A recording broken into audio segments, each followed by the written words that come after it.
saciará. Llegaste tú, me diste vida nueva y cada deseo se cumplirá aquí en tu amor.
2018, sí era así, ¿verdad?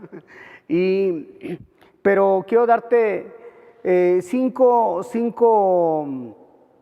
características de poder ser un discípulo de Jesús. Todos estamos batallando por ser un buen discípulo, por ser un creyente.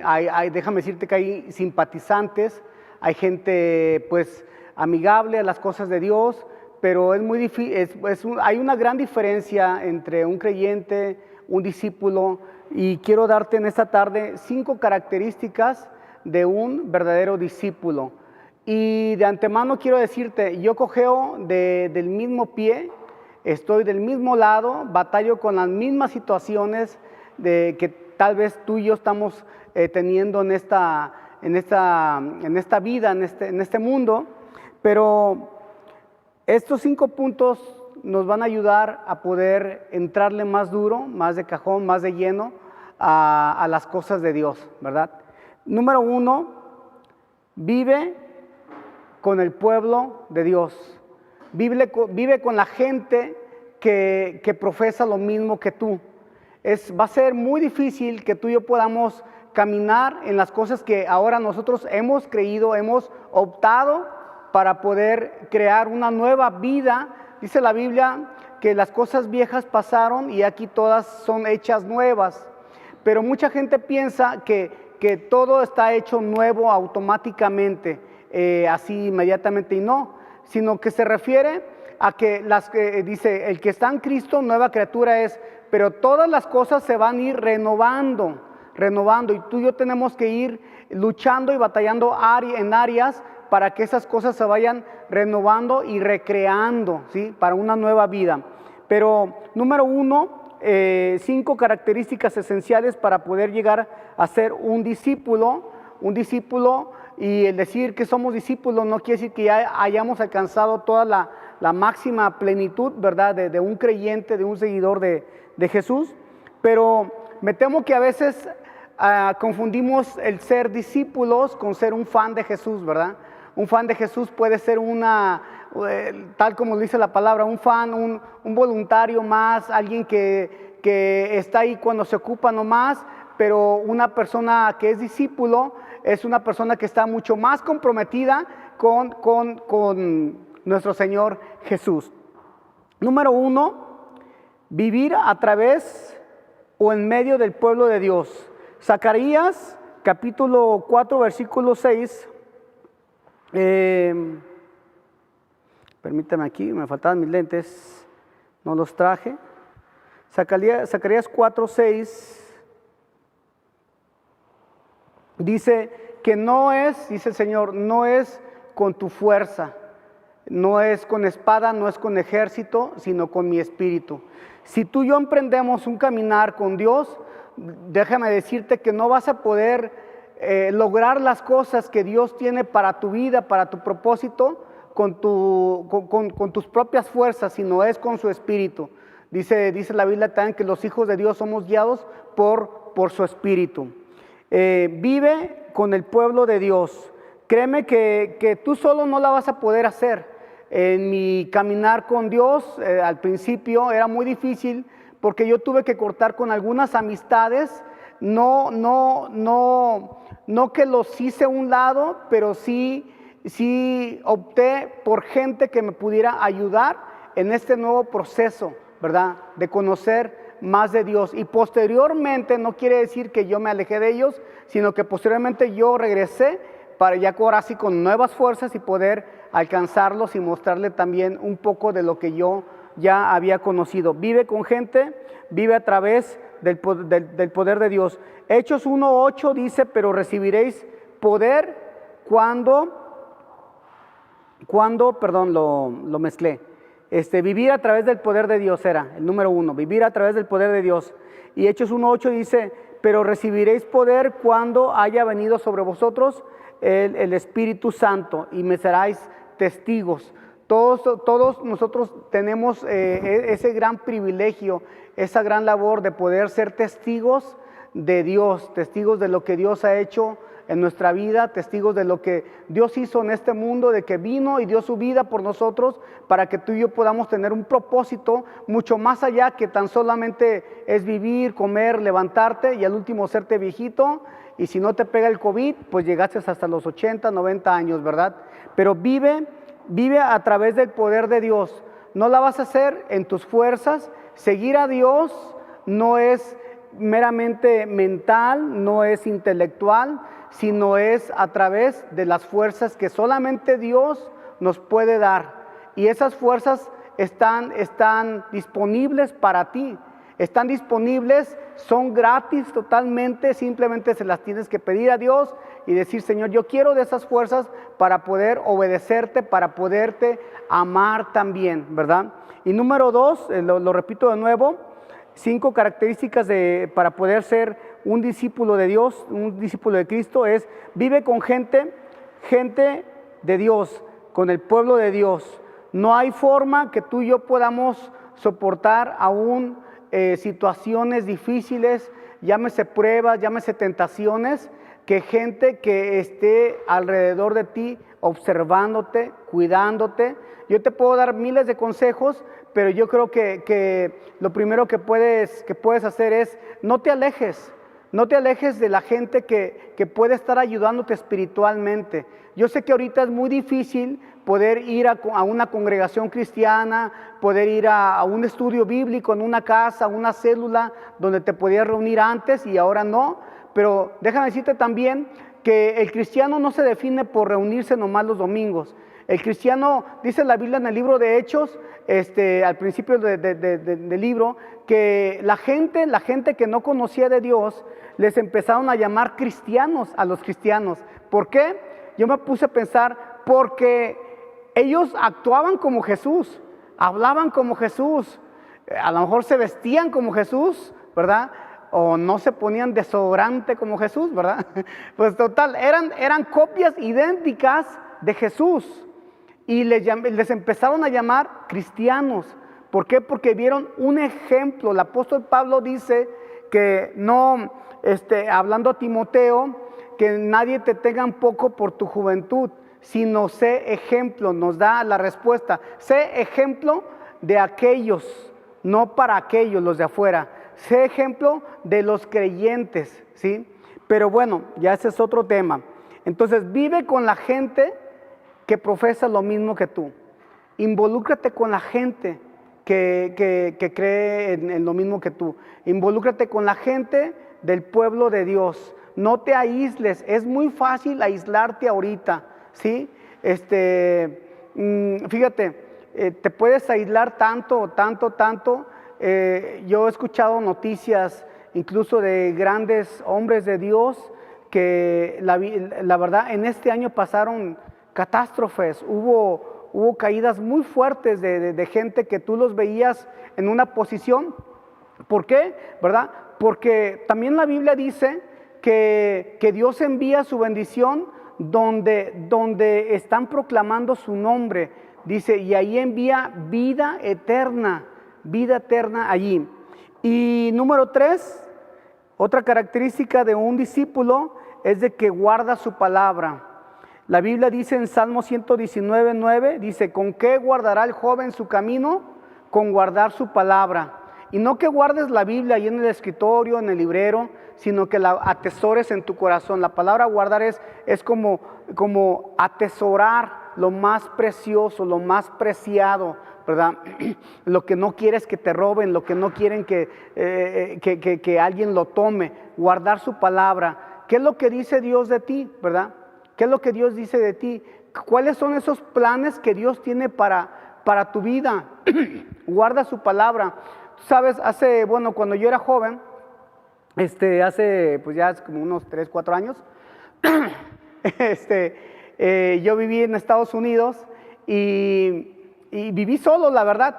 Viví solo en un departamento y trabajaba duro.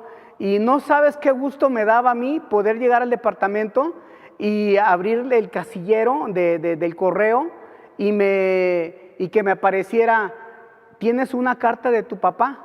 Y yo abría esa carta de mi papá y la atesoraba, lloraba yo olía porque él me ponía un perfume, ¿verdad? Yo sé que por allí tenían lágrimas de mi papá y yo mismo atesoraba esa carta, la valoraba como no tienes idea, y todavía las almaceno ahorita porque eran cartas escritas por el puño y letra de mi papá, con todo y falta de ortografía y todo, pero yo atesoraba esa palabra. Entonces, guarda su palabra. No puedes ser un discípulo si no guardas la palabra de Dios, ¿verdad? Y no lo estoy diciendo en forma legalística, ¿verdad? Sino que tú verdaderamente atesores. Como estás viviendo, va de acuerdo a la palabra de Dios, lo que estás pensando, lo que estás viendo, cómo estamos viviendo, va de acuerdo a los lineamientos que Dios te dice en su palabra. Créeme que todo lo que Dios te dice en su palabra es simplemente para que te vaya mejor. No porque tengo hijos también y a veces yo les doy mandamientos o ordenanzas ahí cotidianas y a veces me dicen, es que tú nomás quieres hacernos la vida imposible. No, yo les doy pues, órdenes. ¿Por qué? Porque yo quiero lo mejor para mis hijos. De igual manera, Dios desea lo mejor para tu vida, para que tengas incluso, ¿por qué no?, éxito aquí en este mundo terrenal. Lo que tú estás haciendo, ¿verdad?, tú se lo ofrezcas a Dios, ¿verdad? Entonces, número 4, aprende a hacer las cosas como Dios las hace. Un discípulo hace las cosas a la manera de Dios, no a nuestra manera. Una vez yo tenía un amigo bien broncudo antes de conocer a Dios, y Dios cambió su corazón. En el momento de que Dios lo tocó, su corazón salió odio, amargura, rencor, pleitos, iras. Pero un día yo llegué allí a su local y estaba todo sangrado, con el ojo así bien hinchado, sin un diente. Le digo, ¿qué te pasó, Javier? ¿Verdad? No quería decir su nombre, se llama Javier. Y dice, pues es que tú sabes lo que dice la Biblia, ¿verdad? ¿Y qué dice la Biblia? Pues la Biblia dice muchas cosas, ¿verdad?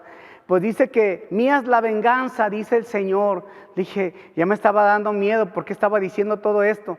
Y dice, es que este vecino estaba duro contra mí, hablando pura herejía y maldiciéndome. Y la Biblia dice que mía es la venganza, y yo me lo desconté, se paró y nos descontamos. Y pues como Dios me usa para vengarse, ¿verdad? Pues yo que me lo descuento, ¿verdad?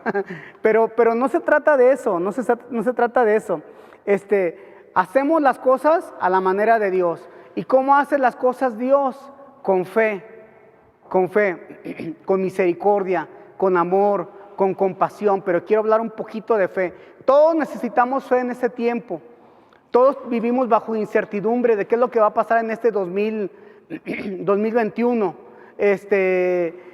Si va a seguir la crisis, si la enfermedad va a seguir, los virus van a llegar, si muertes van a prevalecer. Pero necesitamos fe. ¿Por qué no poder creerle a Dios por algo bueno para nuestras vidas, por un futuro? Dice la Biblia, dice, yo sé los planes que tengo hacia contigo, planes de bien y no de mal. Y eso incluye librarte de virus, de ataques. Te puede dar el coronavirus, te puede dar cualquier otra bacteria, pero déjame decirte que Dios va a estar ahí en medio de eso para poder ayudarte y fortalecerte. Necesitamos creer en Dios. Hacer las cosas a la manera de Dios es hacer las cosas con fe. Hay algunos consejos que te puedo dar. ¿Qué es la fe? La fe es lo contrario a la lógica. La fe es una ley, dice la Biblia, que la fe es una ley. Aquí o en China te va a funcionar. La ley es la palabra de Dios, lo que Dios ha dicho acerca de tu situación, acerca de tu vida. Entonces, muchas veces la fe va en contra de la lógica, El médico te dice acerca de un diagnóstico, y no es de que el médico esté mal, pero simplemente el que tiene la palabra final es Dios. Siempre va a ser Dios. En mi vida cristiana he visto muchos milagros de Dios. ¿Por qué? Porque nos atrevemos a creerle a Dios, a hacer las cosas a la manera de Dios. Claro que tu mente te va a decir no se puede, pero Dios te va a decir sí se puede. Sí se puede salir adelante en medio de esta situación. ¿Te acuerdas de la viuda que vino una hambruna sobre aquellas naciones en el Antiguo Testamento? y Dios le dijo a esta viuda, ¿qué es lo que tienes en casa? Y la viuda dijo, pues simplemente poquita harina y poquito aceite para poder hacer unas tortillas de harina, ¿verdad? Y morirnos. La gente se prepara más para morir que para vivir. Y con eso poquito que menospreciaba, Dios alimentó a esta viuda y después todo ese tiempo de hambre, y después de eso ella vivió de una empresa de aceites y harinas, la viuda, ¿verdad? Dios le dio un propósito, una vida posteriormente. Ahí lo puedes googlear para que veas. Número 5. 5 características esenciales para poder llegar a ser un discípulo de Jesús. El último, y no por ser el último puede ser el más menospreciado, sino el más importante. Todos estos puntos yo los doy en a lo mejor 5 horas, ¿verdad? Pero aquí tenemos poquito tiempo, pero gracias a Dios porque estas son cápsulas que te pueden, como una pastilla, alimentar fuertemente. El número 5 es el más importante. Cede tus derechos a Dios. Si quieres ser un discípulo de Dios, cede tus derechos. Podrás tener planes y tal vez Dios no quiere que los hagas a un lado, pero sí que pongas en prioridad a Dios. Cede tus derechos. Y la manera en cómo ceder tus derechos, yo aquí tengo una hoja. A veces yo tenía un hermano arquitecto muy sobresaliente aquí en Guadalajara. Bueno, iba a decir gracias, no. Desgraciadamente tuvo que partir hacia la segunda nivel de esta casa, y él me decía, fíjate que los planes de Dios son así. Es como cuando tú eres arquitecto y haces los planos de una obra, de un edificio, y tú vas ante el ayuntamiento a que te lo certifiquen, a cierta parte de gobierno, a que te lo certifiquen de que el diseño está aprobado, ¿verdad? La verdad, ni te aprueban el diseño, simplemente pagas, ¿verdad? Porque pues el diseñador eres tú, pero simplemente pagas para que te sellen el diseño y ya. Y muchas veces como cristianos estamos así, hacemos nuestros propios planes de vida y nada tiene que ver con Dios. Y ya nomás venimos con Dios y le decimos a Dios, séllalo. Y Dios dice, esto es lo que ibas a hacer. ¿En serio tú quieres? O sea, no manches. O sea, bueno, tampoco va a decir no manches Dios, ¿verdad? Tampoco va a decir Dios mío. No, pero puede decir, yo mismo. Yo tengo planes mejores para tu vida. Cede tus derechos. Se escucha muy drástico, muy fuerte esta palabra, pero si tú cedes tus derechos, déjame decirte que vas a poder comprobar el propósito que Dios tiene para tu vida. Tal vez tus propósitos están bien, pero pueden estar mejor. Entonces 5 puntos, espero que te los puedas aprender y vamos a hacer una pequeña oración. Padre, en esta tarde yo te doy gracias por aquellas personas que pudieron escuchar este mensaje, para que tú, pues número 1, seas la prioridad en ellos, en cada uno de nosotros, que podamos ceder todo lo que podamos hacer, pensar o tener como proyectos de vida, Señor. Cedemos nuestros derechos y ayúdanos a ser verdaderos discípulos tuyos en el nombre de Cristo Jesús. Padre, yo oro para que tú los protejas de cualquier virus, de cualquier bacteria, Señor, aquellas personas que nos estén escuchando, y hacemos las cosas a tu manera, Señor, con fe, creyendo que hay un Dios y creyendo que ese Dios tan grande y amoroso que es nuestro Padre, tiene el poder y la habilidad de protegernos y de cuidarnos de cualquier maldad que este mundo pudiera ofrecernos. En el nombre de Jesús, amén.